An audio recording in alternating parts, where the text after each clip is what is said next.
प्रयत्न हा आहे की सगळ्या महाराष्ट्रावर तुतारीचा आवाज जावा.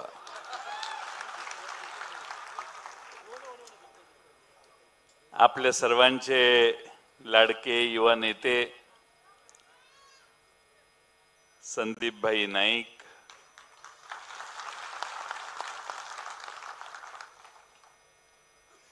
राष्ट्रवादी शरदचंद्र पवार पक्षाचे जिल्हाध्यक्ष चंद्रकांत पाटील, महिलांच्या अध्यक्षा सलुजाताई सुतार, भावनाताई घाणेकर, वंदनाताई राजपूत, विलासराव हुले पाटील, संदीप सुतार, दिलीपराव चव्हाण, रुपेश ठाकूर, जेडी सुतार, वैभव नाईक, रवींद्र इथापे, दशरथ भगत, मेघा शुभांगीताई पाटील, नेत्रा शिर्के, संपत शेवाळे, श्याम महाडिक, भरत नखाते, भगवान ढाकणे, विजय घाटे, सूरज पाटील, अमित मेडकर, शिल्पाताई कांबळे, विनोद म्हात्रे, जयाजी वाघनाथ, अशोकराव गुरखे, प्रदीप गवस, निशांत भगत, रुपालीताई भगत, सौ काशीबाई भगत, विजयंती भगत, मीराताई पाटील, माधुरीताई सुतार, सुजाताताई पाटील, पूजाताई मेडकर, जयश्री ताई ठाकूर, विवेक पाटील, रोहिणी शिंदे, श्रद्धा गवस, व्यासपीठावरील सर्वच मान्यवर आणि संदीप नाईक यांच्या या निर्णयाला पाठिंबा देण्यासाठी आलेले आपण सगळे, नव्या मुंबईतील हजारो, इथं एवढेच आहेत पण बाहेरही एवढेच आहेत, ते सर्व मान्यवर आणि बंधू भगिनी, आज मला इथे येताना मनापासून आनंद होतोय. यापूर्वी नव्या मुंबईत यायचो त्यावेळी आपलं काहीतरी हरवलंय असं सारखं वाटायचं मला. आज आपलं हरवलेलं गवसलं याचा आनंद मला होतो. आपल्या सर्वांच्या ताकदीचा परिचय मला आहे. आपण किती समर्थ आहात याची मला चांगली जाणीव आहे आणि तुम्ही मनात आणलं तर बेलापूरचा आमदार आपण विजयी करू शकता याची मला पूर्ण खात्री आहे. संदीप भाईंनी आपल्या सर्वांना सांगितलं त्यांचे तिकडे गेल्यावरचे अनुभव. हे आपली अनुभव नाही आहेत. जेवढे म्हणून तिकडे गेले त्या सगळ्यांना या अनुभवांचा सामना करावा लागतो. ही कहाणी नवी मुंबईमध्ये सुरू होते, ती महाराष्ट्रातल्या अनेक जिल्ह्यांमध्ये जाते. काही महिन्यांपूर्वी लोकसभेच्या निवडणुकीच्या आधी माढ्याचा निर्णय करताना विजयसिंह मोहिते पाटील यांची देखील अशाच प्रसंगाला तोंड देण्याची पाळी त्यांच्यावर आली. मी अशी अनेक उदाहरणं देऊ शकतो की ज्या ठिकाणी दिलेल्या आश्वासनापेक्षा वेगळी कृती झाली आणि अतिशय खंदे कार्यकर्ते, खंदे नेते यांना दुर्लक्षित करण्याचं काम तिकडच्या बाजूला झालं. आणि त्यामुळं स्वाभिमानी कार्यकर्ता, ज्याला स्वतःचं स्थान माहिती आहे, तो कार्यकर्ता तिकडं राहणं जरा अवघड आहे. आणि त्यामुळं आज असंख्य कार्यकर्ते सतत संपर्कात आहेत, अनेक नेते संपर्कात आहेत. महाराष्ट्रातले अनेक कार्यकर्ते जे पलीकडे अस्वस्थ आहेत ते इकडे येण्यासाठी उत्सुक आहेत. आता आज मात्र संदीप नाईक यांचा आणि माझा थोडासा संपर्क झाला होता. संपर्क होत असताना त्यांना या पक्षामध्ये येण्याच्या विषयी आम्ही सगळे सुचवत होतो, परंतु आपल्या सगळ्यांना विश्वासात घेतल्याशिवाय हा निर्णय घेता येणार नाही असं त्यांनी मला वारंवार सांगितलं. नेता कसा असावा तर आपल्या बरोबरच्या सगळ्या सहकाऱ्यांना बरोबर घेऊन त्यांच्या विचारविनिमयाने निर्णय करणारा असावा. हे संदीप नाईक यांचा स्वभाव मला फार आवडला आणि त्यामुळं मला त्यांनी सांगितलं की मला सगळ्यांशी बोलायला पाहिजे आणि आपल्या सर्वांना विश्वासात घेतल्याशिवाय हा निर्णय करायचा नाही असं त्यांनी ठरवलं. आमच्याकडे चंद्रकांत पाटील पक्षाचं नेतृत्व करतायत, सलुजाताई आमच्या नेतृत्व करतायत. हे आपल्या पक्षामध्ये राष्ट्रवादीमध्ये पवार साहेबांच्या नेतृत्वाखाली काम करतायत. त्यांनाही मी चर्चा केली की आपण असा निर्णय करण्याची शक्यता आहे आणि मला मनापासून आनंद वाटतो की पवार साहेबांच्या नेतृत्वाखाली काम करणाऱ्या आमच्या सगळ्या सहकाऱ्यांनी त्याला सहजासहजी मान्यता दिली आणि ते म्हटले फार चांगलं होईल, आपल्या पक्षाची ताकद वाढेल. आणि म्हणून आपण सर्वजण आज राष्ट्रवादी शरदचंद्र पवार पक्षात प्रवेश करताय. 1-2 दिवसात आता उमेदवार जाहीर करण्याचं काम आम्ही सगळे करणार आहे, पण त्याच्या आधीच संदीप नाईक यांच्या हातात आता मी तुतारी दिलेली आहे.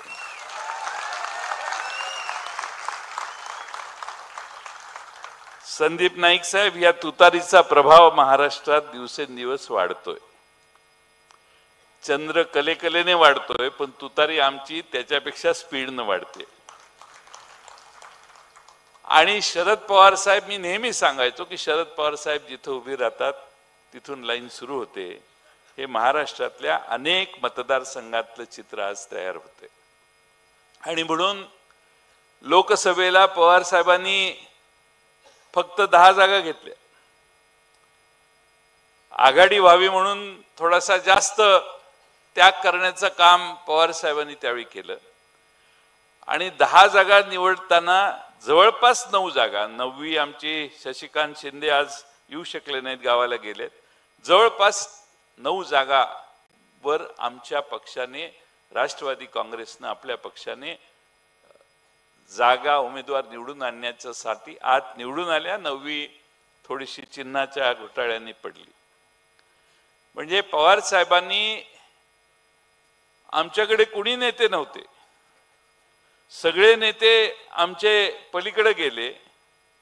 सगळे होते त्यावेळी 4 खासदार होते आणि सगळे गेल्यानंतर आमच्याकडे 8 खासदार आले.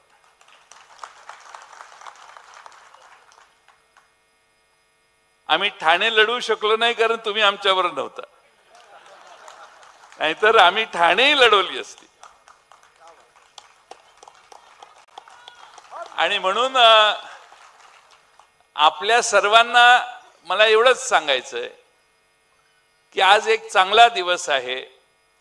चांगल्या विचारानं तुम्ही राष्ट्रवादी पवार साहेबांच्या नेतृत्वाला मान्यता दिली आणि पुन्हा या पक्षात काम करायला सुरुवात करताय.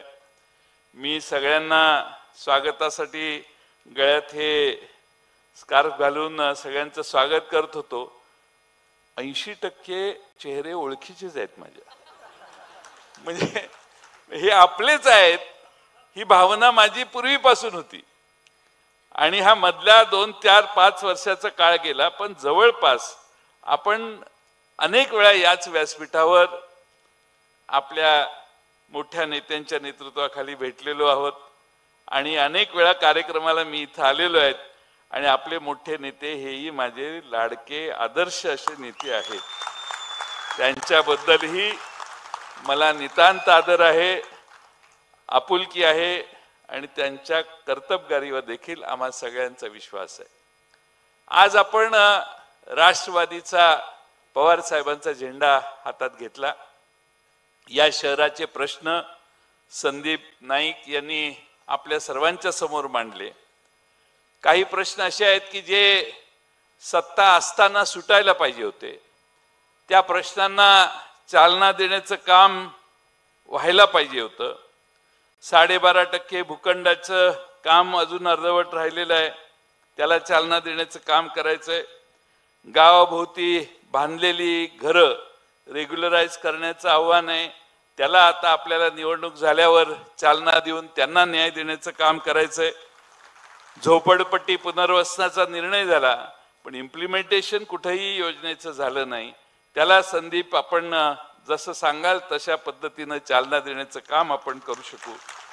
विकास आराखडा मंजूर झालाय, पण सिडको अजून भूखंड विकायचंच काम चालू आहे। विकास आराखडा इथं मंजूर झालाय, पण मुंबईत हाताला लकवा आल्यामुळे सही होईना झाली आहे, आणि त्यामुळं विकास आराखडा एवढ्या उत्तम शहराचा मान्यता देण्यासाठी सरकार दिरंगाई करते। भूखंड विकण्यात जास्त महत्व त्याला देण्याचं काम चाललेलं आहे।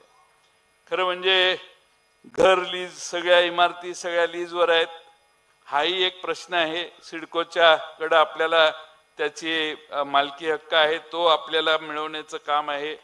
बारवी धरणाचं पाणी आता पळवून नेलंय, मुरब्याचंही पाणी पळवलेलं आहे। बारवी धरणाच्या पुनर्वसन ज्यांचं करायचंय त्यांना 61 जणांना नोकऱ्या महापालिकेत दिल्या आहेत, पण पाणी मात्र आपलं दुसरीकडे जात आहे। असे अनेक प्रश्न नव्या व्यवस्थेत मागच्या काही वर्षात तयार झालेले आहेत। हे सगळे प्रश्न सोडवायचे असतील, या नव्या मुंबईला संदीप नाईक आणि त्यांच्या घराण्याने जी दिशा दिलेली आहे ती कायम ठेवायची असेल, तर उद्याच्या निवडणुका झाल्यावर हे पहिल्यांदा काम करून बेलापूर मतदारसंघातल्या नव्या मुंबईतल्या सगळ्यांना न्याय देण्याचं काम आपलं नवं येणारं सरकार करेल, हा विश्वास मी आपणा सर्वांना देतो। महाविकास आघाडीच्या वतीनं मी आपणा सर्वांना हा विश्वास देतो।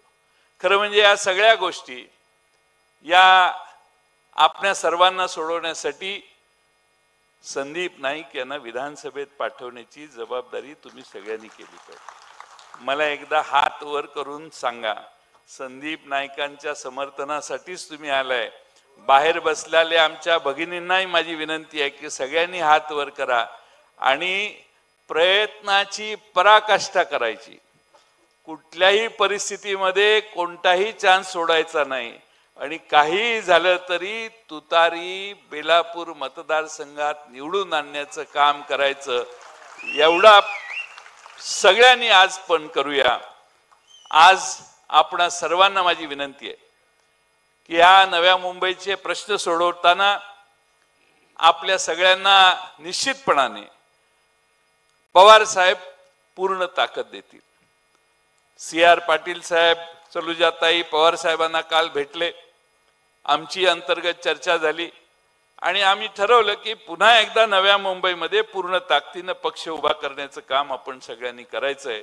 आणि म्हणून या निमित्तानं संदीप नाईक आणि तुम्हा सर्वच मान्यवर नेत्यांचं मी राष्ट्रवादी काँग्रेसमध्ये स्वागत करतो। महाराष्ट्रामध्ये निवडणुका जाहीर झालेल्या आहेत, महागाई प्रचंड वाढलेली आहे, बेकारी अनेक महाराष्ट्रातल्या वेगळ्या भागात प्रचंड मोठी आहे। महाराष्ट्रातल्या जनतेत आमच्या भगिनी सुरक्षित नाही तशी भावना दूरवर पसरलेली आहे। शाळेत गेलेली मुलं मुली हे सुखाने आणि सुरक्षित परत येतील का, हे प्रत्येक पालकाला महाराष्ट्रातल्या चिंता पडेल एवढी कायदा व सुव्यवस्थेची वाईट अवस्था झालेली आहे। भ्रष्टाचाराबद्दल मी बोलून तुमचा वेळ घेत नाही, कारण सगळ्या महाराष्ट्राला माहिती आहे की किती पराकोटीला या महाराष्ट्रात भ्रष्टाचार आज पोचलेला आहे। आणि म्हणून या सगळ्यावर परिमार्जन करण्यासाठी, या सगळ्यांच्या परिस्थितीत बदल करण्यासाठी महाविकास आघाडी, शिवसेना उद्धव बाळासाहेब ठाकरे, काँग्रेस पक्ष आणि राष्ट्रवादी शरदचंद्र पवार पक्ष महाराष्ट्रामध्ये महाविकास आघाडी आमच्या सगळ्या मित्र पक्षांच्या बरोबर उभी करते।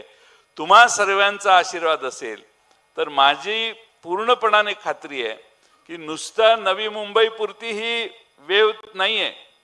नव्या मुंबईमध्ये सातारा, कोल्हापूर, पुणे इकडं खानदेशामधले मराठवाड्यातले अनेक लोक राहतात. त्यामुळे हा कार्यक्रम हा नुसत्या बेलापूर पुरता मर्यादित आहे हे डोक्यातनं काढा. तुमच्या मार्फत महाराष्ट्रातल्या प्रत्येक विभागात जी माणसं इथं महाराष्ट्रातल्या ग्रामीण भागातनं आणि इंटिरियर मधून येऊन राहिली आहेत त्या सगळ्यांच्या पर्यंत हा संदेश गेलेला आहे की आता सगळ्यांनी तुतारी हातात घ्यायची. तुम्ही सगळ्यांनी महाराष्ट्रातल्या या बदलत्या वातावरणात सर्वांनी उत्साहाने काम करा.